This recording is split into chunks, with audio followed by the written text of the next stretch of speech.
jeudi, le 2 septembre. On est dans une paroisse en Alsace du Nord. On est parti à la découverte et à la rencontre de certains lieux, mais aussi de communautés. Et ce matin, je vous emmène à l'intérieur d'un magnifique édifice, une église, avec pour premier indice le fait que ce soit un bâtiment qui accueille le culte protestant, qui historiquement est aussi une église simultanée et donc qui pendant de très nombreuses années a accueilli aussi la messe. Mais les pasteurs sont arrivés ici, dans ce lieu, dans ce village, depuis la Réformation. Plusieurs indices vont suivre au cours de la méditation, mais tout de suite, je vous invite à entendre le texte du jour. Et voici la parole du jour. Elle est extraite de l'évangile de Marc au chapitre 10. On est dans les premiers versets, verset 13. C'est Jésus qui bénit les enfants. Des gens amenèrent des enfants à Jésus pour qu'il pose les mains sur eux. Mais les disciples leur firent des reproches. Et quand Jésus vit cela, il s'indigna et il dit à ses disciples : « Laissez les enfants venir à moi, ne les empêchez pas, car le royaume de Dieu appartient à tous ceux qui sont comme eux. Je vous le déclare, c'est la vérité.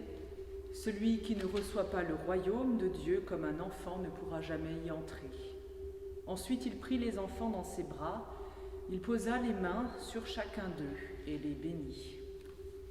Ainsi donc, les enfants d'abord, pour le Seigneur. Une fois de plus, Jésus est entouré de ses disciples, des disciples qui veulent garder Jésus rien que pour eux seuls. Il y a là des enfants qui les dérangent a priori, mais ces enfants ont de l'importance aux yeux du Christ. Lui leur manifeste de l'attention, du respect et de la bienveillance. Chacun, même le plus petit, est accueilli par Dieu. Et chacun est invité à se laisser d'ailleurs accueillir par Jésus comme un petit enfant. Et voici donc un autre indice pour ce matin.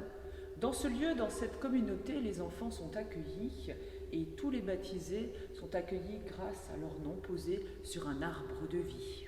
Je vous propose cette prière pour ce matin. Elle est destinée à tous les élèves, tous les écoliers, tous les jeunes, à tous ceux qui sont enfants de Dieu. Seigneur, qui est la source de toute sagesse, de toute science, puisqu'il te plaît de nous donner pendant notre jeunesse de l'instruction qui nous vaut de l'utilité pour vivre sainement et aussi saintement et honnêtement possible, veuille en même temps éclairer notre intelligence pour que nous comprenions l'enseignement qui nous sera donné. Puisque tu promets d'éclairer par ta sagesse, Seigneur, par ta connaissance les petits et les humbles au droit du cœur.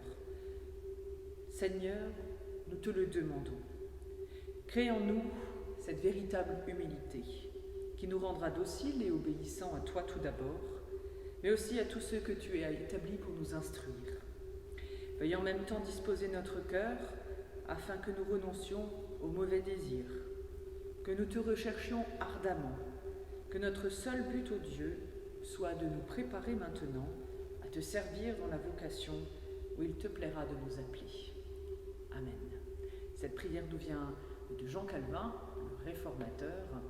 Il n'est pas passé par ce lieu, je vous le dis. Et vous allez voir sur le prochain indice, un certain nombre de pasteurs sont passés par là. Alors ici, vous constatez qu'il y a à l'entrée de l'église un panneau avec le nom de tous les pasteurs qui sont passés par ici. Et ça date de 1568 déjà. Voilà, c'est donc ici que s'achève notre méditation du jour sur #protestant 2.0. N'hésitez pas à nous dire si vous savez où nous nous trouvons ce matin particulièrement. Eh bien, je vous souhaite une belle journée sous le regard de Dieu et je vous dis à demain matin pour la prière du petit-déj et rendez-vous ce dimanche pour partager un temps de culte. À bientôt.